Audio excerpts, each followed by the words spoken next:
One of the fascinating aspects of Pink Floyd's music is the subtle yet crucial influence of jazz. A lot of this comes from keyboardist Richard Wright, the only member of the band with a formal music education. Of course, you can also find it in the guitar chords of David Gilmour. You can hear that jazz influence on the track that opens The Dark Side of the Moon, Breathe. I'm going to take you through that song and show you some of the things that they do that make the song a little jazzier. The song begins with two chords, an E minor and an A major. We're in the mode of E Dorian, which has an F sharp and a C sharp. The E Dorian scale lets us alternate between the E minor and A major chords, minor to major. But what Wright and Gilmour do is they add sevenths and ninths to the chord to make them a little jazzier. So the E minor chord becomes an E ninth.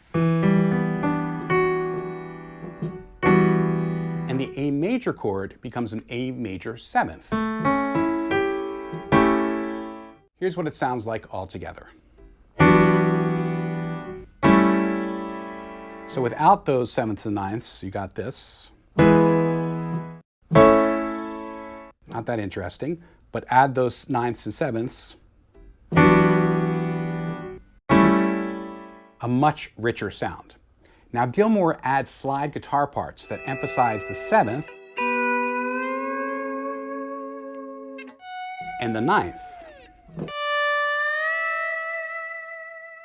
These sevenths and ninths are not only in the chords, but they're also present in the melody, reinforcing that jazz harmony.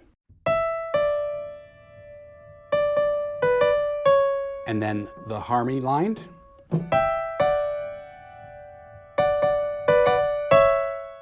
Let me show you how that all comes together in the first part of the song.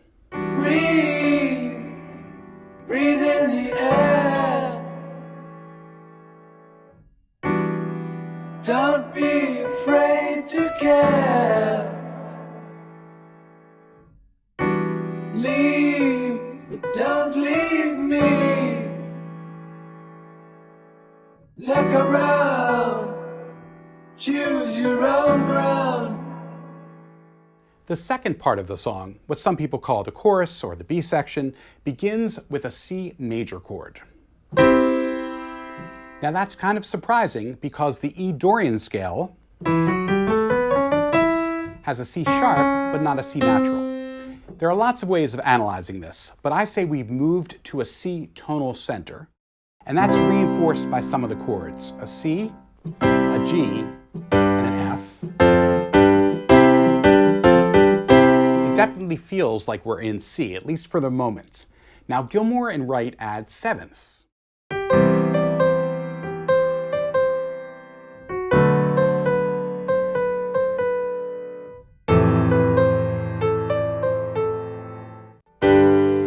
And that brings us to a G chord. And now we have a quandary, because the verse begins with E minor. So how do we get from the G to the E minor? A lot of people would have used a dominant chord, a B major chord, which would bring us back to E.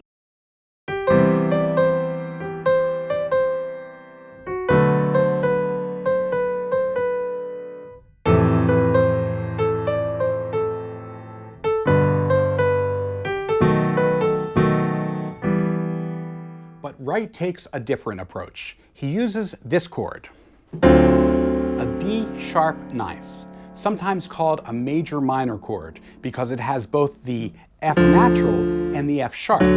Together, it clashes, but spread apart by an octave, real nice jazz chord. Now, Richard Wright says he heard this from the Miles Davis composition, All Blues, on Kind of Blue.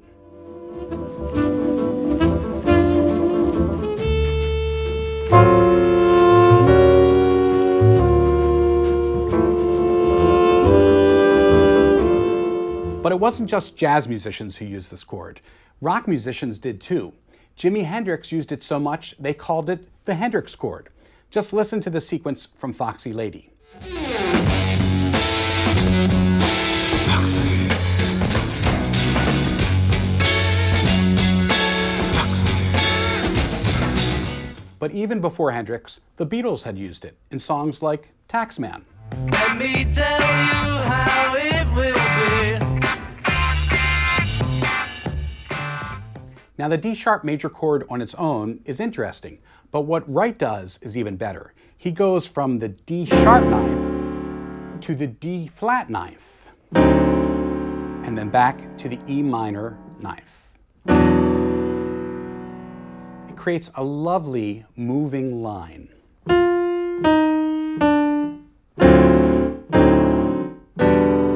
That chord sequence is so cool and definitely jazzy. Let me play that whole section back for you. So long you live and high you fly, smiles you'll give and tears you'll cry, and all you touch and all you see is all your life will ever be. These subtle touches of jazz, sevenths and ninths, unusual chord changes, shifting tonal centers, are what give Breathe such a distinctive shape and character. It's a testament to Pink Floyd's compositional innovation, and it's one of the many reasons we continue to listen to their music today.